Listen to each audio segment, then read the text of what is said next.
नमस्कार, मैं डॉक्टर संतोष चौधरी।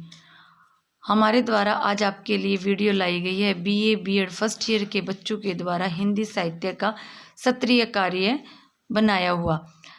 हिंदी साहित्य के अंतर्गत हमारे पास 2 किताबें लगती हैं। उसके अंतर्गत जो आती है मध्यकालीन काव्य। मध्यकालीन काव्य का जो सेशनल वर्क है उसके अंतर्गत हमने काव्य गुण टॉपिक लिया है और ये देखिए उसकी फाइल हम बनाते हैं। सबसे पहले हमने आमुख बनाया है। आमुख जिसे प्राक कथन या भूमिका भी कहते हैं। इसके अंदर हमने जो हिंदी भाषा है उसके बारे में बताया कि वो कैसी भाषा है। भारत में नहीं, विश्व में भी सर्वाधिक बोली जाने वाली जो भाषा है वो भारत की हिंदी भाषा है।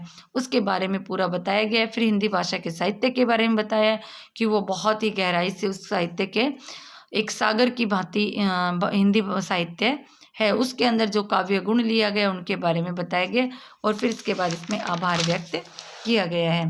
फिर इसके बाद हमने इंडेक्स तैयार किया है। इंडेक्स में हमने एक तरफ तो विषय लिखा है और दूसरी तरफ हमने उनके पेज लिखे हैं। फिर इसके बाद आता है काव्य के गुण। काव्य के गुणों के अंतर्गत हमने पहले काव्य के बारे में बताया कि काव्य गुण क्या होते हैं। फिर काव्य गुण की हमने परिभाषाएं दी हैं जिसके अंदर आचार्य मम्मट, जगन्नाथ और आचार्य दंडी की परिभाषाओं को लिखा गया है।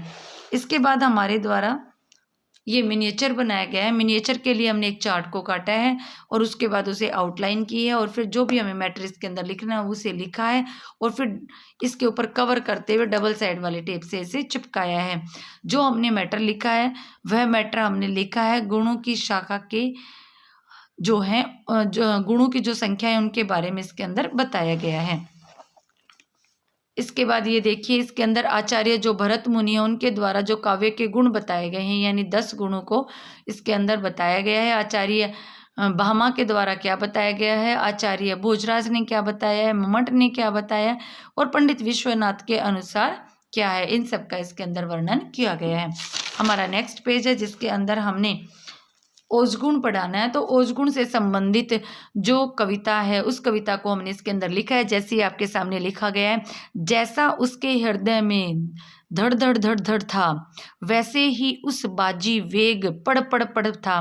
फड़फड़ करने लगी आज पेड़ों पर पक्षियां, अपलकता आकाश चपल विगित गति लक्षी। इसके आगे हमने जो हमारा दूसरा उदाहरण दिया है वो देखिए, डग डग डग डग डग डग डग रण के ठगे मारू के साथ भय बाजे, टप टप टप टप घोड़े कूद पड़े, कद पतंग के रदंग बाजे।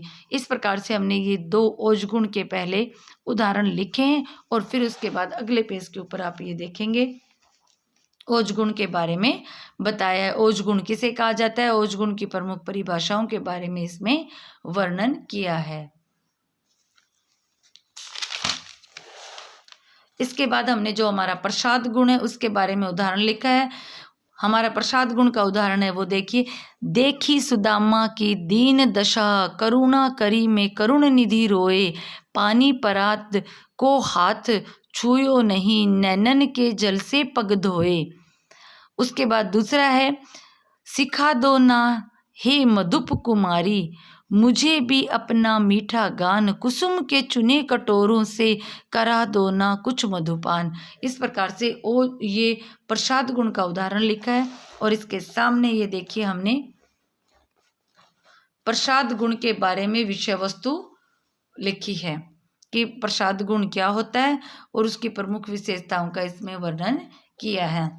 इसके बाद ये देखिए यहाँ हमने माधुर्य गुण के लिए मिनिएचर बनाया है और जो माधुर्य गुण है उसका मिनिएचर बनाया, जैसे चार्ट काटा उसको आउटलाइन किया और जो भी हमारा इसके अंदर मैटर है वो लिखा और डबल साइड वाले टेप से कवर करते हुए इसके अंदर चिपकाया है।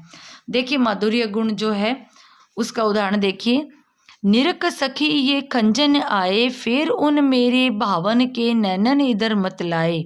दूसरा उदाहरण, बिंदु में थी तुम सिंधु अनंत, एक सुर में समस्त संगीत, एक कलिका में अखिल बसंत, धरा पर थी तुम स्वर्ग पुनीत।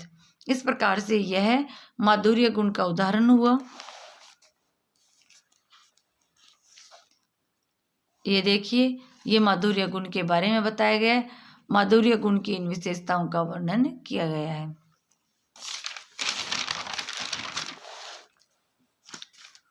ये माधुर्य गुण जो हमारा बचा हुआ था उसके अंदर की जो विशेषताएं उनको हमने यहाँ लिखा है। और इस प्रकार से यह हमारी हिंदी साहित्य की माधुर्य गुण से संबंधित प्रकरण की एक सत्रीय कार्य या एक फाइल कंप्लीट होती है। धन्यवाद।